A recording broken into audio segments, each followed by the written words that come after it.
Hello, hello, hello, everyone. It is Regina along with Not So Perfect Parenting, and I am getting on here tonight because I'm usually getting on here to encourage y'all, parents, and I'm still on here to encourage, but I'm here because I am tired of hearing these stories about certain things. So, you guys know I have two channels, Date with a Plate Live, the real Gina B, and I was just on live there, and I talked about a story about being on the same page with people because a girl was invited to church on a date, and she made the brother late and all that other stuff. I'm not going to talk about that on here because I already talked about it on the other page. But I didn't get a chance to talk about the other story that I was sent, and it was about a young cake artist who found out that her man, was somebody else's man. And she's a single mom, and that's why I'm talking about it on here. Because as we navigate through life, when I was a single mom and trying to date, and I didn't date a lot because I'm not going, it was, I didn't even have time for myself, let alone trying to have time for somebody else. Trying to work and keep up the house and keep up the kids was exhausting. So when I did date, sometimes it was brief, um, or I just went out just to have fun. That was not a lot. Or when I started dating seriously, a couple people, and then even my current husband, um, I tried to make sure that I was still there for the kids and all that. So dating is very hard when you are a single parent unless you have a real big support system. And I'm not saying I did not have a support system, but I was one of those ones that I didn't like to call on people to babysit my kids unless it was absolutely necessary. Like I was going to work or I absolutely needed a break, like a vacation. I was actually gone out of the country or out of town or something like that. I wasn't one of those random people that's like, oh, even though there's nothing wrong with this. If you need a mental health break, parents, by all means, get somebody that you can trust or hire a nanny, put some cameras in your house, all over everywhere. Put cameras in your house so you can get a break. By all means, take a break. But I was not one of those parents that's just like randomly calling people to watch my kids just because whatever. I had to be doing something or work or whatever. But with dating, it was kind of hard to do that. So that's my point. So anyway, there is a young lady who is a cake artist, and she found out that her man was somebody else's husband.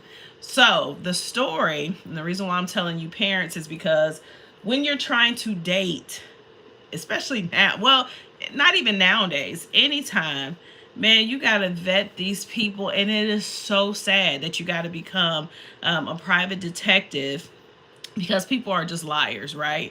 And he didn't come outright. So how it ended up happening, I forgot exactly how she said that they met, and they were dating for like 4 or 5 months. He was not only taking her out places, but he took her to his job. Oh, he was a mechanic, and he worked on her car or something like that. And he was extra friendly, just a nice guy. And she said that they pretty much hit it off, and then they kind of start talking or something like that. I might be getting it wrong, but that's what I remember. But anyway, I think he was a mechanic. He was taking her around, and they were holding hands at work. She was always bringing him, because she's a cake artist, so she decorates and bakes things and whatever. And she was bringing him samples of her cakes and samples of her cookies, things that she was baking, right? So let me sit up. So anyway, hello, how are you? So anyway, the lady is doing all these wonderful things for this guy, and then they are dating, they're going out, they're having a good time, and he tells her like, "Hey, we're getting a little serious here. I just want to let you know that I have a son. One son," he says. And she's like, "Oh, that's cool," cuz she's a single mom. She has a daughter, so she's thinking in her head, she's planning for the future. Hey, I said hello. So she's thinking of the future, And she's like, okay, I have a daughter. He has a son. I won't have to have any more kids. Awesome, right? So she's getting in her head the future plans, if they get married, what's going to happen, whatever. She said that on Friday nights, see, this is, to me, this would have been a red flag in my head. Because not that I'm just negative, no. But certain people you have to vet, you have to think clearly when you're dating. And to be honest, sex real early on is probably not good in a relationship because it muddies the water and then you get distracted and no. So she goes to his house every Friday night. That's their hangout time because she said that his schedule was totally opposite of hers, and they didn't have a whole bunch of time, to be together. But the crazy part about the story is she said that she was able to go to his house on Friday nights. Now, when she started unraveling the story, another red flag in my head. First of all, you can only go to this man's house on Friday nights. Then y'all schedule so totally different that it's kind of times y'all can't talk to each other. Fishy. And then another thing was she said that she was basically confound. He lived downstairs. That's the room that they were in. So she never like went on the second story floor. There was a particular bathroom she went in. So to me, that's suspicious too, because men that I've dated always want to flex, like, oh, let me give you a tour of my house, let me show you this, and I'm in their garage looking at their cars and that kind of thing. And not everybody is like that, but they have been dating for 4 to 5 months. For you to not have been upstairs in his house and certain rooms you didn't go in, to me, I would have been like, why am I confined to the basement in this bathroom right here? That's just me. I would have been thinking that way. So anyway, she's there on Friday nights. They're talking. Father's Day comes up. Oh, she finds out he has a son, so she start baking. When she would bake him things, she would bake the son cookies and that kind of thing. So for Father's Day, she found out that his favorite cake was red velvet cake. And so she baked him a red velvet cake and she sent it with him. Now, with her products, she sends her name and all that stuff. She probably has labels and that kind, and she has a business card. So she puts the labels on her cake. She put the business cards right there with them. This man takes the whole cake, business cards and label and everything, and probably the snacks that she had been baking for him. He takes it home and shares it with his family. Well, one day the wife called and was like, hey, my husband's birthday is coming up, and she said my husband brought this red velvet cake home and it was delicious. So I want you to make it. And the girl is listening like, wait a minute. The caveat to this is, on their menu, they only have particular cakes. They do not have red velvet cakes. So the red velvet cake that she made, she does not make red velvet cakes for anybody. So the red velvet cake she made is for her guy. That's the only one that she has made for anyone. And so she is like in shock, like, is she talking about my guy? Whatever. So the woman orders the cake.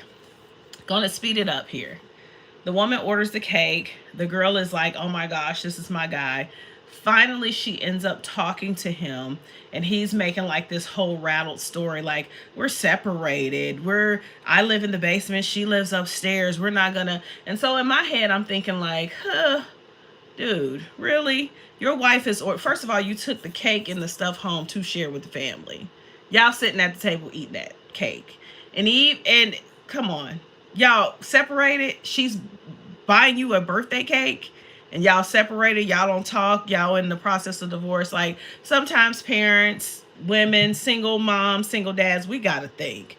We can't be so desperate that we're like, okay, we're just taking anything. Now, granted, this woman decided, she was like, no, I did not sign up for this. If you probably would have told me that you were in the midst of this, a divorce or something like that, I would have told you, hey, I'm gonna date other people, and when you get that handled, you can come on back if I'm still available.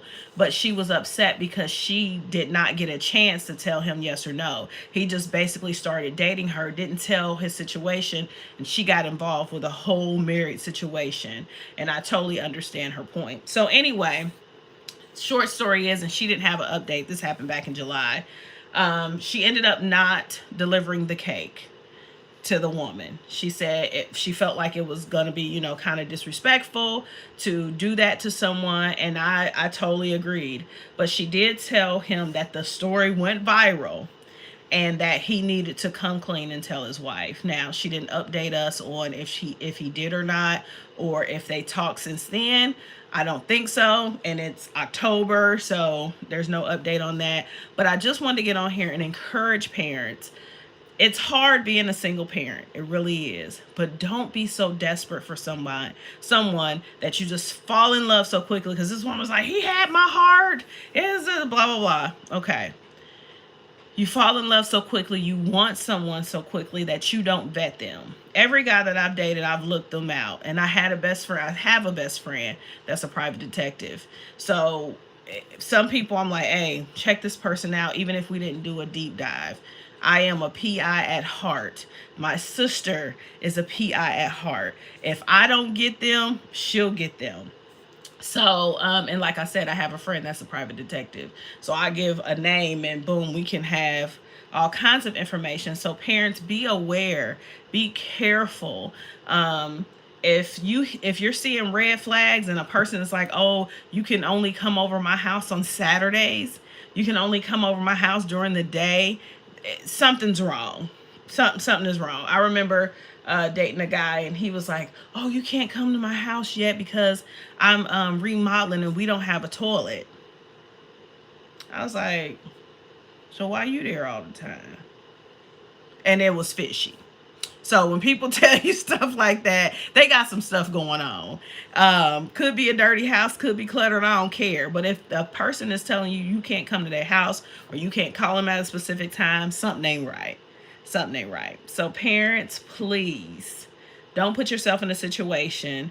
Don't put your kids in an unsafe situation where the person might be a fruitcake, kind of, or the person is married, or they are someone they shouldn't be. They're a different kind of person. So, all right, just wanted to get on here and encourage you parents. You're strong. You can do this. I know sometimes being single can be lonely, but don't put yourself in a situation where, you're heartbroken like this woman. And she didn't deserve that. She really didn't, because she didn't know he was married. So terrible people who do that. You're terrible. All right. It's Regina Long with Not